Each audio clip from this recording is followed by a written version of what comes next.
to Algebra 1, Unit 3, starting with our wonderful exponents that we have. And our first one is 0 and negative exponents.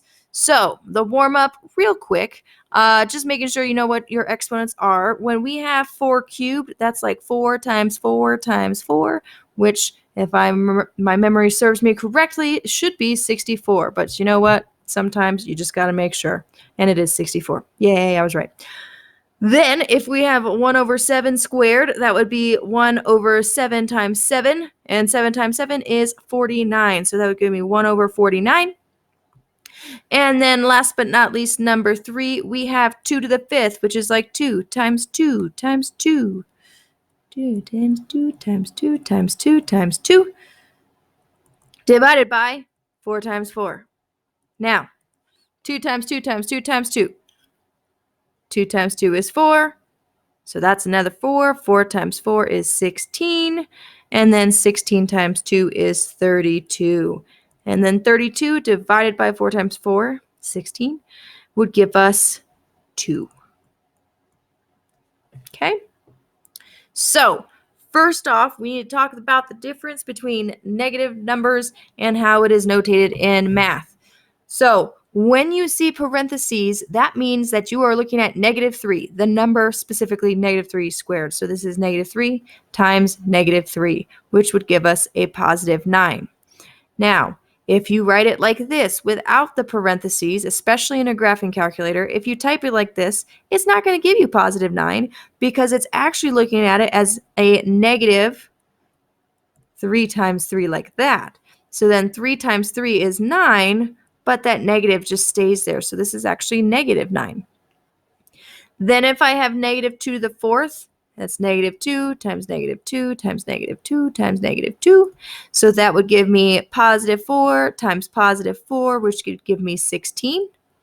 And if I were to have negative 2 to the 4th power, the negative stays, and I'd have 2 times 2 times 2 times 2.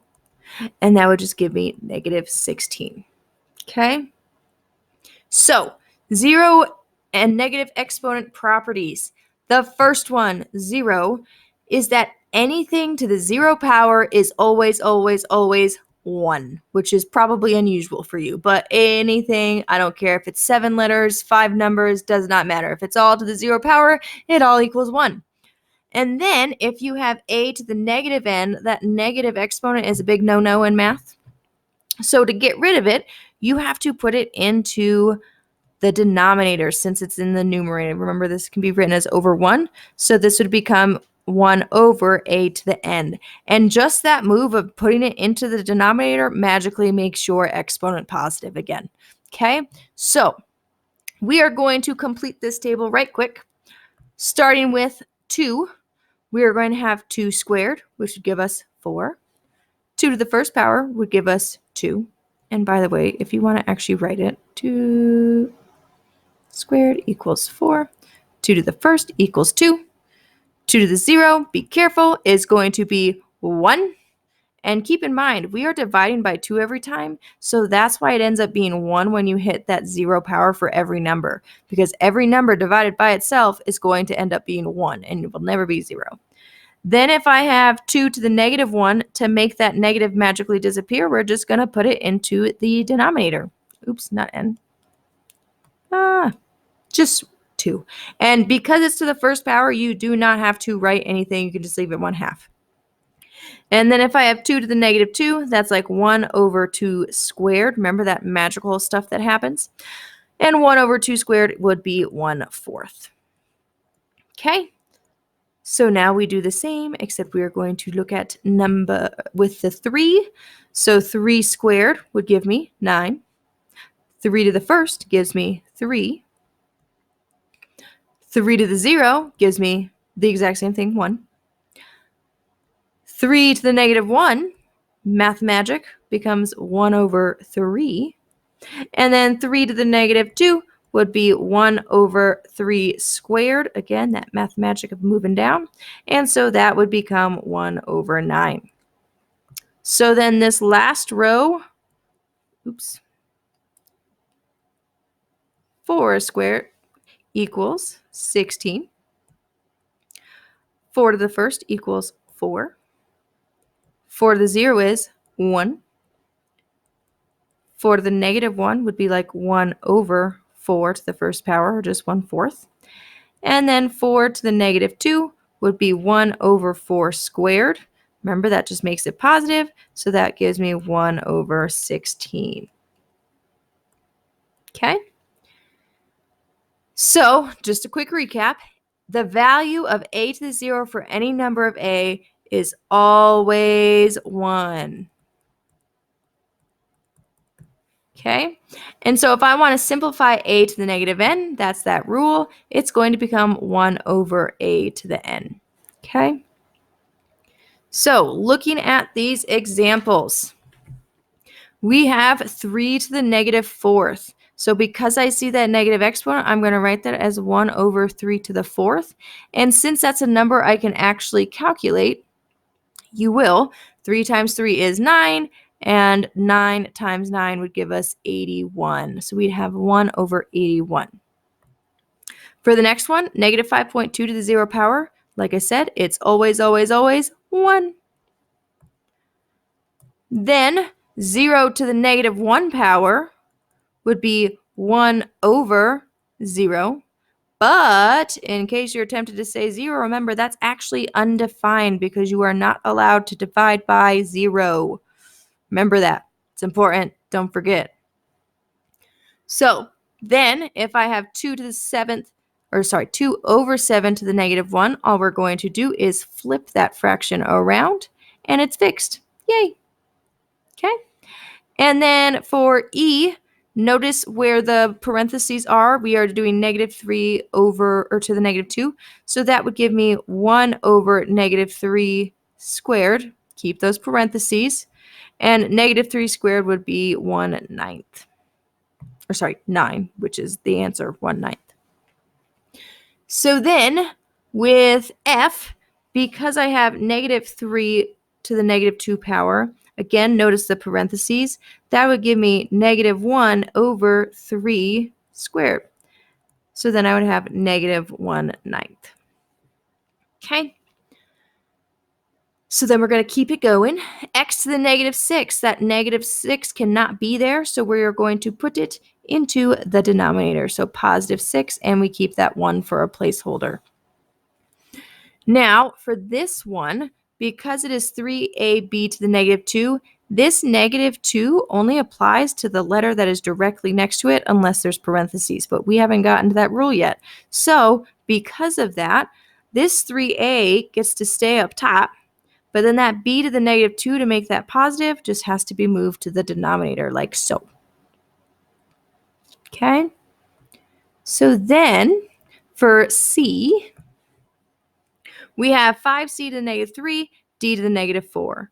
These two guys, c and d, both need to move because of those negative exponents. There's no bueno. So that would give me the 5 gets to stay up top because it does not have a negative exponent. Does not matter that the c has a negative 3. So 5 over c cubed gets moved down, and d to the 4th gets moved down. So then for d, we have k to the negative 9. Now, even though we've been putting all of these into the denominator like automatically, that was only because they were in the numerator to start with. Since this one is starting in the denominator, I need to actually bring it up to the numerator because of that negative 9. So my answer is actually going to be 2k to the 9th power, and it makes your answer look nicer. And then for the next one, the only thing that needs to move is this m to the negative 8. So to do that, it just moves down. We keep that placeholder 1, and then we have 7 n to the 5th, m to the 8th, like so. And try and make sure that it looks like a fraction the entire time. Sometimes people get sloppy, and then it's a sad day. So then for this one, this is the one that we technically haven't shown you the rule yet, but you'll survive. It's okay. But both of these need to get that negative 3. So I'd have 4 to the negative 3, y to the negative 3. Since they are both negative, we are going to just move both of them down to the denominator. So that would give me 4 cubed, y cubed, and 4 cubed, as we found out earlier, is 64, y cubed. Okay, So when we evaluate exponential expressions, you want to make sure you simplify the expression before you substitute for any values in, because it will make your life much, much, much, much, much, much easier if you do that. Okay? So with that being said, we want to evaluate without using a calculator. So first off, I need to simplify, like I said just 5 seconds ago. First, I see this little -2 with that b, so that tells me it gets to upgrade and move to the top floor. So we have a b squared on top and an a on the bottom. Now that it's simplified, now I can plug in the values. A is -2 and b is 5. So then to simplify that, that would be 25 over -2 or -25 over 2. It does not matter how you write it. But it's totally fine to just leave it as an improper fraction. For b, we need to simplify. So again, I notice this little x to the -2 is negative and I need to move it. So because of that, the other stuff gets to stay on the top, so 4y cubed, and then x squared gets moved downstairs. So then we plug in the values now that we have simplified. So since y is -2, we have 4 -2 squared, or not squared, cubed, over x, which is 3 squared. So then -2 cubed is going to be -8, because -2 times -2 is +4, and +4 times -2 is -8. Okay, and then 3 squared is 9, and then 4 times -8 is -32 over 9. And again, you can just leave it as an improper fraction. So we have a population of puppies that is doubling every single month. The expression 3,000 times 2 to the m power models a population of 3,000 puppies. Whew, that's a lot of puppies. After m months of growth. And we want to evaluate for m equals 0 and m equals -2. So if you just think about it, since m is my months of growth, when I have m equals 0, that means it's been 0 months. Now, if I have m is -2, that means that I'm actually looking 2 months in the past.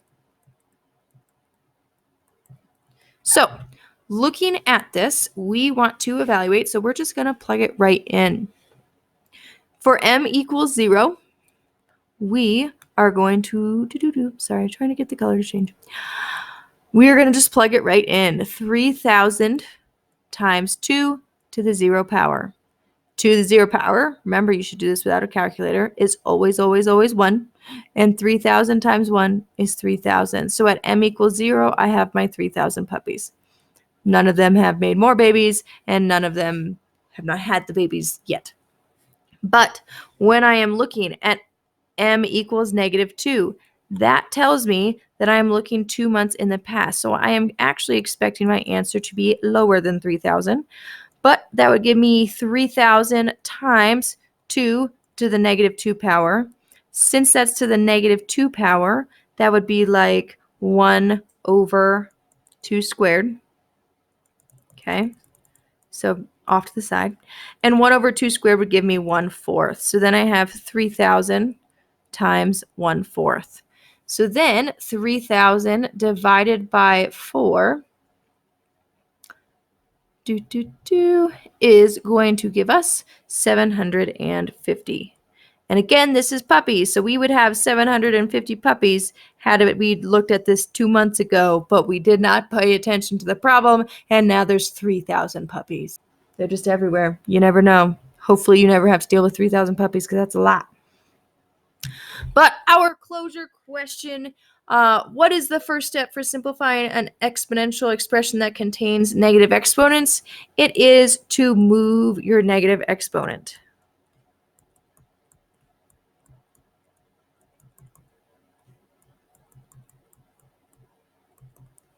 Okay, so just a reminder, if you had x to the -2, that would become 1 over x squared.